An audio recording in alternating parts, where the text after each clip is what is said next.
आज आपको विस्तार से बताएंगे आरएलडी ने क्या क्या नया पैमाना फिट किया है। पश्चिमी यूपी पहली बार आरएलडी के छोटे से छोटे कार्यकर्ता को खुशी। चौहान विधायक भी हैं, ये पहले सपा में थे किंतु आरएलडी में आए और आरएलडी से चुनाव लड़े। लोकदल आरएलडी ने आज एक बहुत बड़ी लकीर खींच दी है राजनीतिक इतिहास में।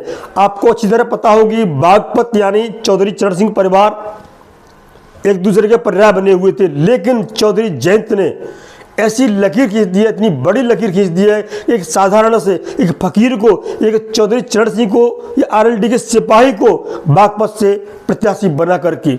मैं राजू सिंह द पिलर के लिए आज आपको विस्तार से बताएंगे आरएलडी ने क्या क्या नया पैमाना फिट किया है पश्चिमी यूपी की राजनीति में। ये चेहरा है, बहुत बड़ा चेहरा नहीं है, सामान्य एकदम सामान्य किसान हैं डॉक्टर राजकुमार सांगवान, चौधरी चरण सिंह के सिपाही, चौधरी अजीत सिंह के सिपाही और आज आरएलडी या की सिपाही के रूप में साधारण, एकदम साधारण जमीनी कार्यकर्ता के रूप में पहचान है इनकी। बहुत ज़्यादा कोई राजनेता के रूप में काम नहीं किया किंतु सिपाही के रूप में बड़ा अच्छा काम किया, जमीनी कार्यकर्ता हैं। पहली बार आरएलडी के छोटे से छोटे कार्यकर्ता को खुशी है, प्रसन्नता है, हर्षोल्लास है कि चौधरी जयंत ने बहुत अच्छा निर्णय लिया है, शानदार निर्णय लिया है और इस स्वागत योग्य कदम उठाया है। इतने अच्छे कार्यकर्ता को बागपत से एनडीए में शामिल होने के बाद बागपत से टिकट देकर के, लोकसभा की टिकट देकर के बहुत बड़ी लकीर खींच दी है। अमर उजाला ने लिखा है अपने में, सियासी फकीर को टिकट देकर जयंत ने खींची बड़ी लकीर। बागपत लोकसभा सीट और चौधरी परिवार एक दूसरे के पर्याय रहे, लेकिन इस बार लोकसभा चुनाव के लिए इस सीट पर जयंत चौधरी ने राजकुमार सांगवान को प्रत्याशी घोषित कर बड़ी लकीर खींच दी है। बहुत बड़ा पैमाना माना जाता था ये, लेकिन जयंत ने एक नई लकीर खींची है, बहुत स्वागत योग्य कदम बताया है, हर्ष की लहर है पूरे क्षेत्र में। साथ ही दूसरी जो सीट है चंदन चौहान, ये चंदन चौहान विधायक भी हैं, ये पहले सपा में थे किंतु आरएलडी में आए और आरएलडी से चुनाव लड़े, विधायक बने। इनके पिताजी भी आरएलडी से सांसद रहे हैं चौधरी अजीत सिंह के समय, और इनको अब दोबारा से आरएलडी ने टिकट दिया है लोकसभा का। पहले प्रत्याशी ये हैं, दूसरे प्रत्याशी ये हैं जो आरएलडी से लोकसभा का चुनाव लड़ेंगे एनडीए गठबंधन में आने के बाद। ये बहुत ही युवा हैं।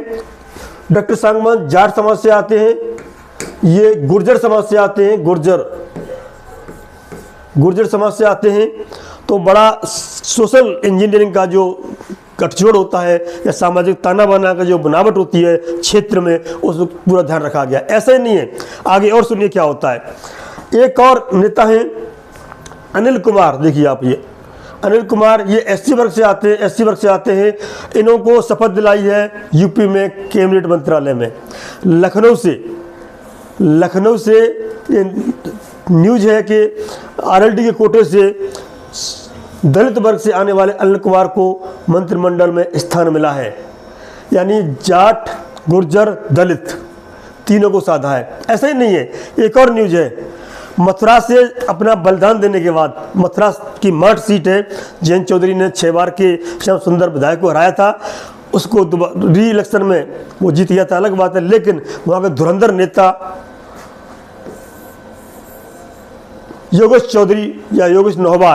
चौधरी योगेश नौहवार, ये देखिए आप, अच्छी तरह पता होगी। एक बार इन्हीं के मंच पर, इसी मंच पर चौधरी जयंत ने कही थी, मैं चवन्नी नहीं हूँ जो पलट जाऊंगा, और ये भी कहा था क्या तुझे हेमा मालिनी बनना है। इसको बीजेपी का ऑफर आया था उस समय शामिल होने के लिए, और इनसे पूछा गया था कि आपको हेमा मालिनी बना देंगे।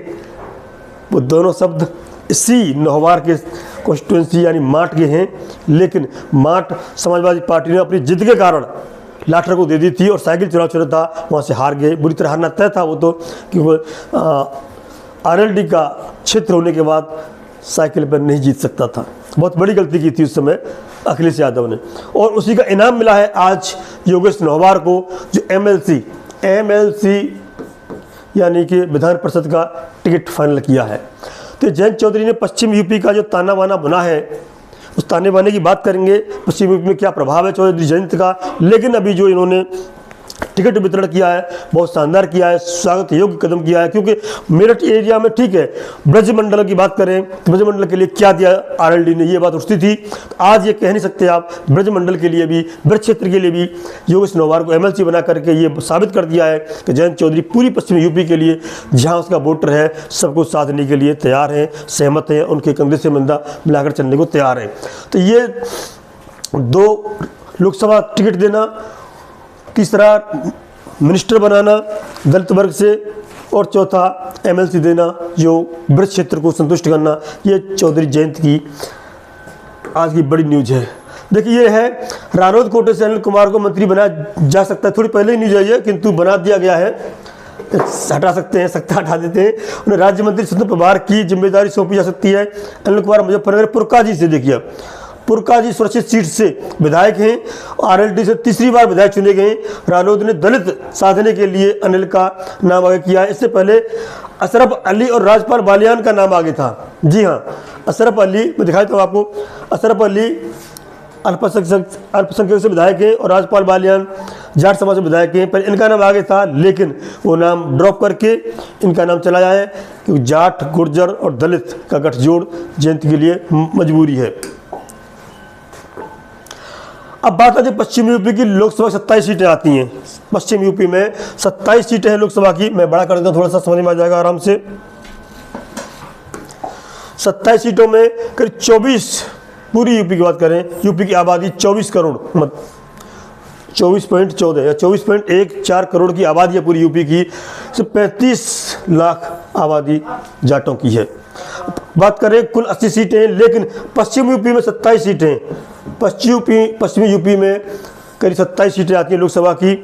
और वहाँ पे जहाँ जाट तय करता है हार जीत, करीब 14 सीटें, 14 सीटों पर जाट मतदाता तय कर देते हैं कौन जीतेगा कौन हारेगा। इसी को ध्यान में रख करके शायद एनडीए ने या बीजेपी ने कहें, बीजेपी ने एनडीए में शामिल किया जयंत चौधरी को, वो भी दिखाएंगे आपको।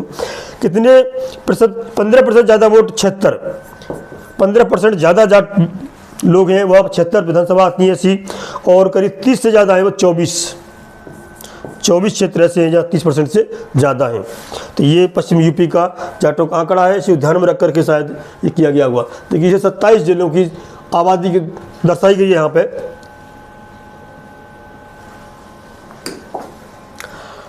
ये पश्चिमी यूपी का नक्शा है, जहाँ कितने क्या है ये दिखा। बागपत, मुजफ्फरनगर, शामली, मेरठ, बिजनौर, गाजियाबाद, हापुड़, बुलंदशहर, मथुरा, अलीगढ़, हाथरस, आगरा, मुरादाबाद जिले में सबसे ज़्यादा संख्या है जाटों की, ये दर्शाए गए हैं।